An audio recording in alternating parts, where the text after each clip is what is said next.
Some days you're blooming, and some days you feel like you're buried. But both are seasons and times of growth.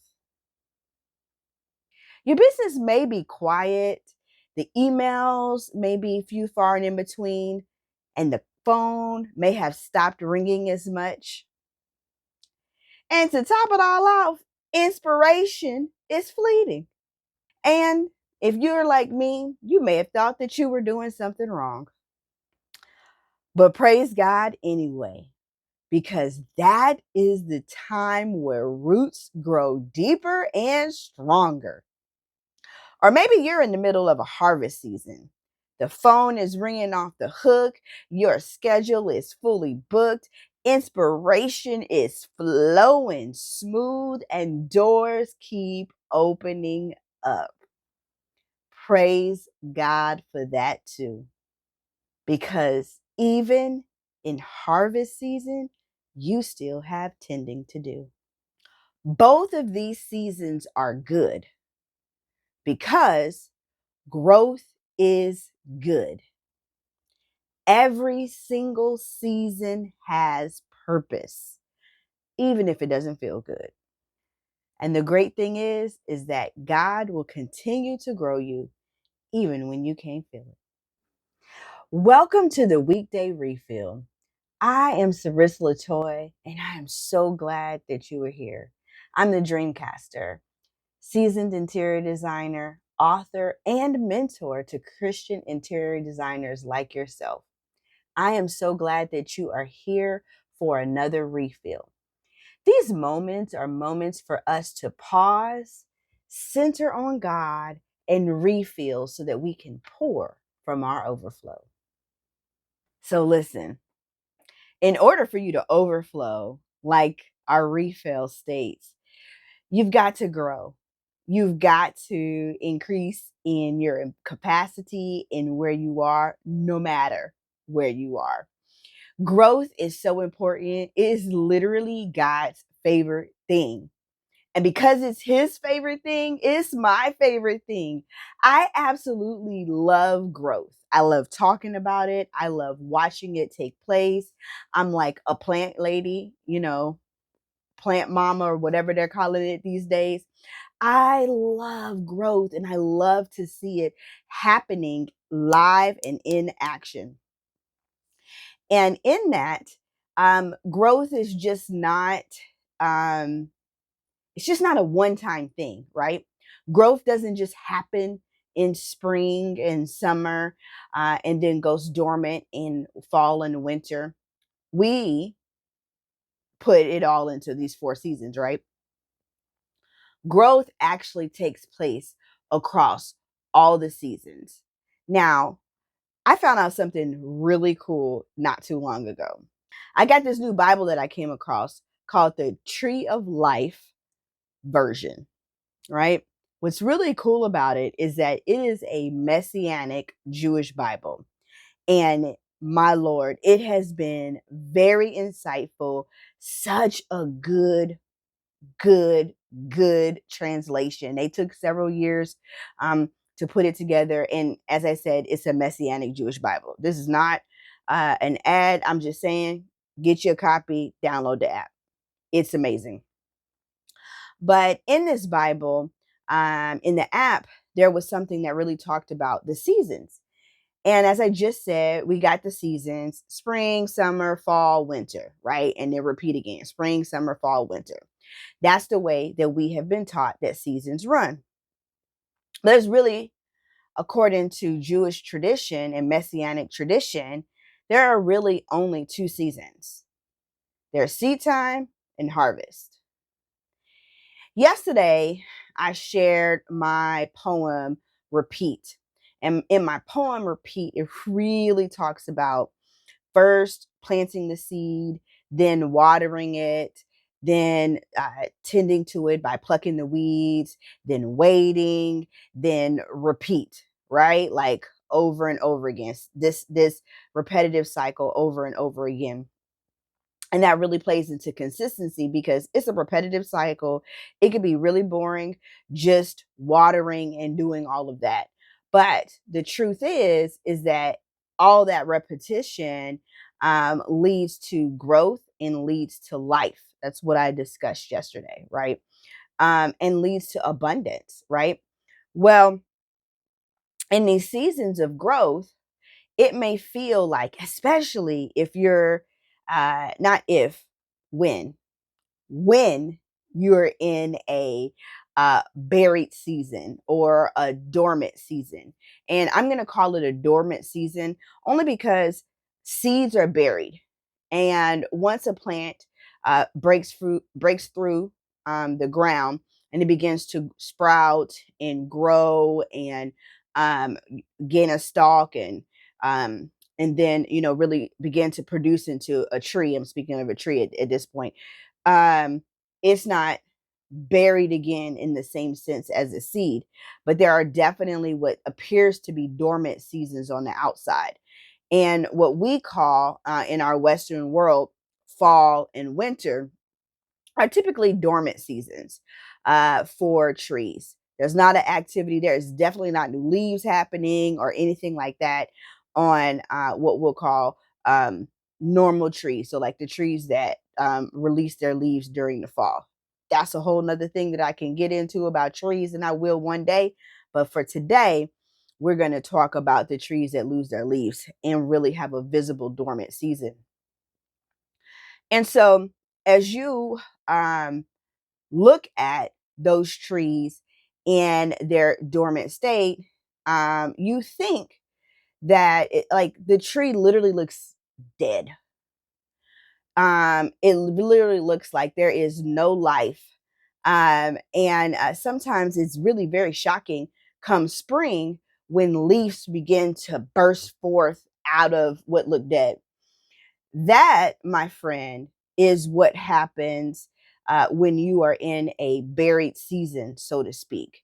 It looks dead. It looks like there is nothing happening.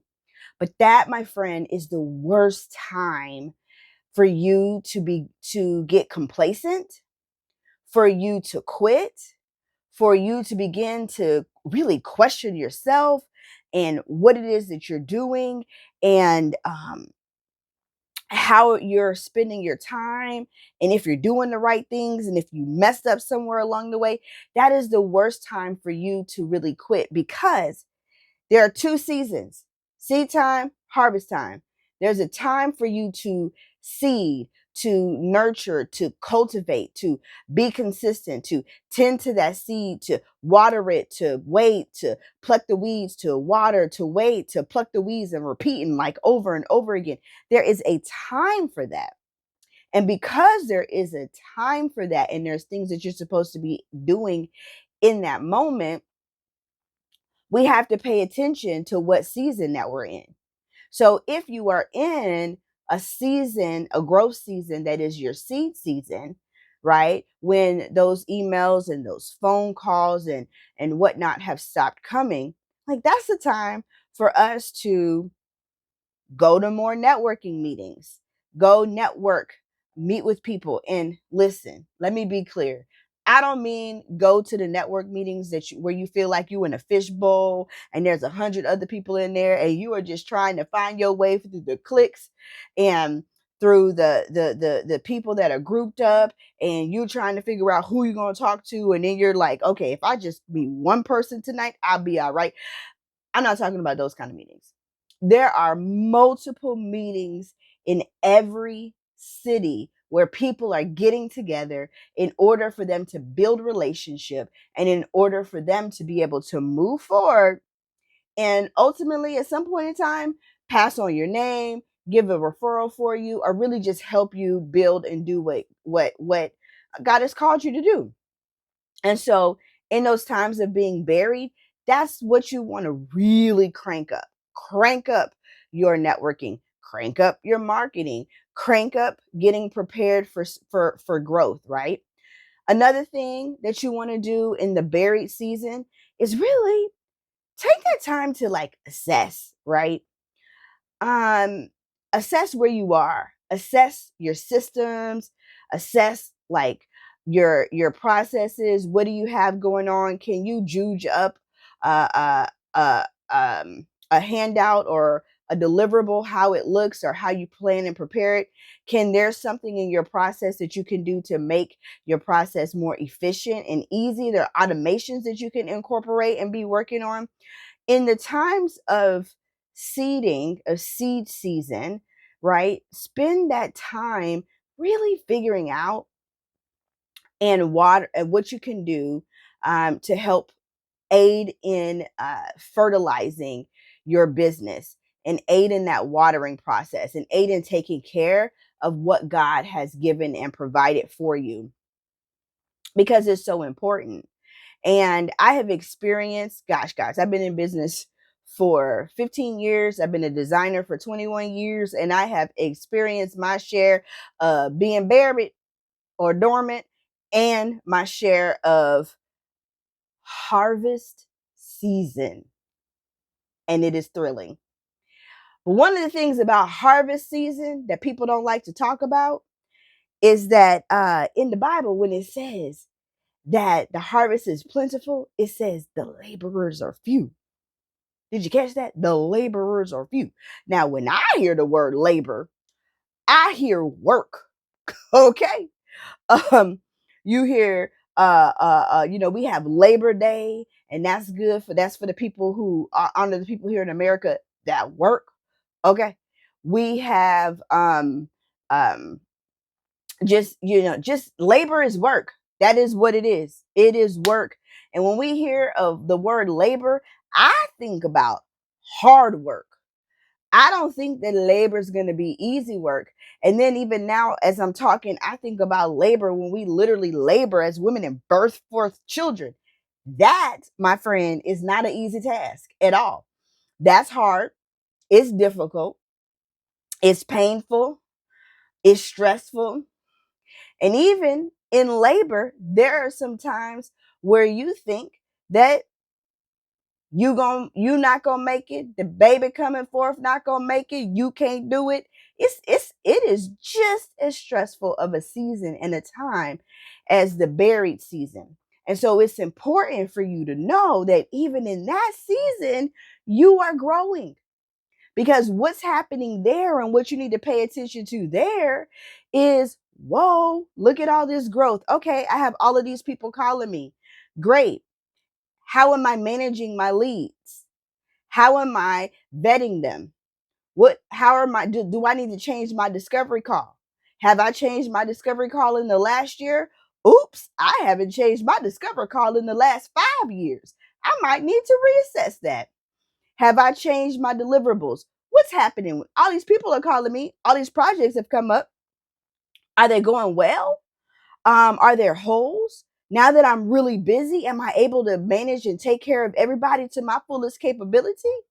Or are there some things that I need to do to expand myself so that I have the capacity for this growth that God is bringing me? Right? So you got to assess in both seasons as you are producing, as you are preparing. And then in the harvest season, you got to collect more seeds, which means you got to continue marketing. You got to continue networking. You got to continue getting your name out there, because the truth is, friends, harvest season doesn't last forever. That's it. It doesn't last forever. It will eventually go into seed season.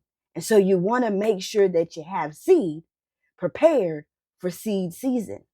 So these are like the cycles that I was talking about yesterday. You've got to prepare for the cycle. You got to prepare for what's coming next.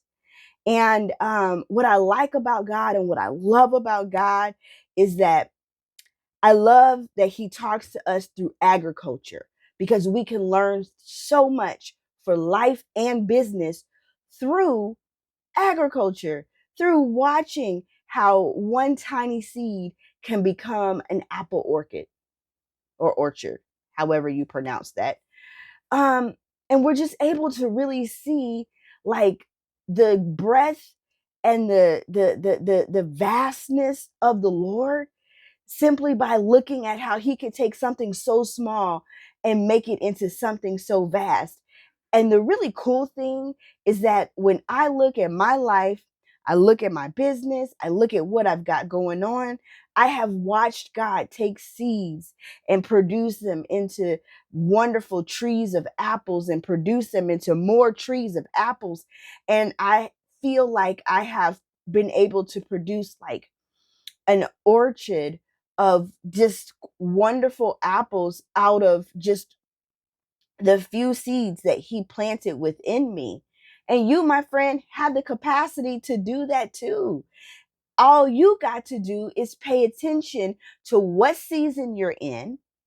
Are you in seed time or are you in harvest time? Do what you need to do in that season and stay consistent to what is involved in that season and see the cycle work in your favor and see you produce and see you have an abundant life that Jesus called for you to have.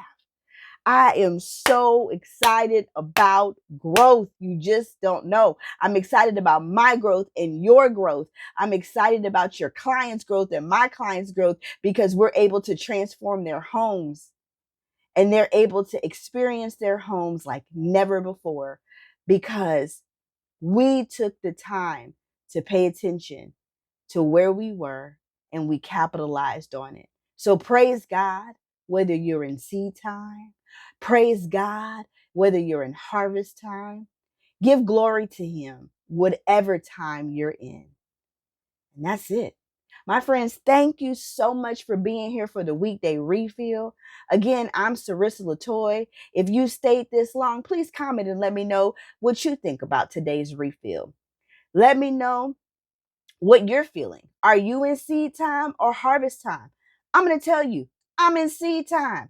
I just got back from being out of work for 4 months because I had a medical emergency and I nearly lost my eyesight. But God, but I thank Him for seed time because I know that harvest time is going to be amazing. And the same for you. So thank you again for being here. That's the Weekday Refill. I hope that you are full to overflowing because interior design is ministry and you are called to serve and pour from your overflow. So design, serve, and thrive. God bless.